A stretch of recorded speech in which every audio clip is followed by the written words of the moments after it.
শশা একটি মরশুমি চাষ। মাথায় ঝোলা শশার বাজারে প্রচুর চাহিদা রয়েছে। লাউ প্রজাতির এই ফসলটি খুবই উপকারী। এখন সারা বছরই বাজারে শশা পাওয়া যায়। তাই দক্ষিণ চব্বিশ পরগনার কৃষকদের একটি বড় অংশ এই সময় ধান চাষের পাশাপাশি শশা চাষের দিকে ঝুঁকছেন।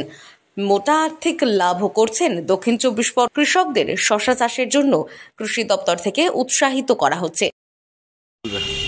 শশা চাষ করেছি। আমাদের এই ধান চাষের পরে এই শশা চাষ করে খুব ভালো লাগে। আমাদের এখানে দেশি ও বিদেশিও শশা চাষ হয়। আমরা বিদেশি করতে পারি না, কারণ আমরা দেশীয় লোক। আমরা দেশি চাষ করি, আমাদের দেশের শশা চাষ করে আমরা খুব খুশি।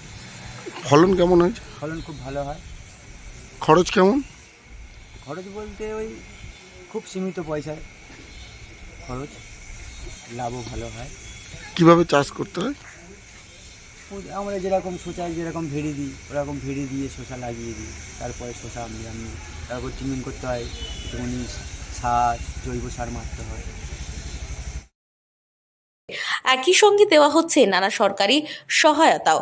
জল নিকাশিযুক্ত দোআঁশ মাটি শশা চাষের পক্ষে খুবই উপকারী।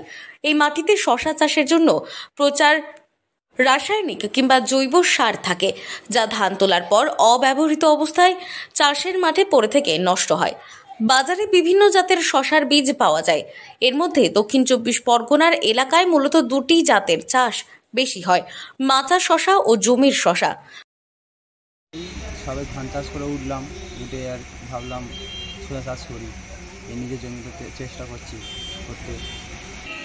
আর কী করলাম, বাঁশের চারা কেটে এবারে চারদিক থেকে ঘিরে আর এই গাছ ফাছ দিয়ে তাকে চাষ করলাম, দানা ফেলে করলাম, করে দিয়ে যা হচ্ছে। ফলন কেমন হয়েছে? ভালো হচ্ছে মোটামুটি, মানে লাভের মধ্যে হচ্ছে ভালো মোটামুটি। আর এই শশাগুলো কোথায় কোথায় যায়? যায় বাইরের দিকে, ধর ওই কলকাতার দিকে সাইডে যায়, সবাই এসে নিয়ে যায়, আমরা দিয়ে আসি পার্কিং হিসেবে দিতে। আপনার শশা চাষ মূলত গ্রীষ্মকালের ফসল। ধানের চাষে রিটেক ধান চাষের পরেই সেই জমিতে শশার চাষ করা হয়। ধান তুলে নেওয়ার পরেই শশার বীজ ছড়িয়ে দিয়ে ধান তৈরি করে এই চাষ করা হয়। বীজ থেকে চারা বের হওয়ার পর মূলত মাটি আলগা করা হয় এবং ঘাস পরিষ্কার করা হয়। ছোট ছোট বাঁশ ও কঞ্চি দিয়ে মাচা এই চাষের পক্ষে খুবই গুরুত্বপূর্ণ বিষয়। সত্যি কথা বলতে শশা চাষের জন্য মূলত তেমন খুব একটা সারের প্রয়োজনও হয় না। ধান চাষের পর জমিতে যে রাসায়নিক ও জৈবিক সার পড়ে থাকে, মূলত ওই সার দিয়েই শশার ফলন সম্ভব। এছাড়া একান্ত প্রয়োজনে কম বেশি জৈবিক সার প্রয়োগ করা যেতে পারে। ছড়ানো বীজ থেকে শশার চারা জন্মানো 20 থেকে 30 দিনের মধ্যে কিছুটা জৈবিক সার দেওয়া যেতে পারে। শশা গাছে ফুল ফোটার পর মূলত পোকামাকড়ের তাণ্ডব বেশি হয়। ফল ও পাতা ছিদ্রকারী পোকার জন্য কিছু কীটনাশক স্প্রে করা যেতে পারে।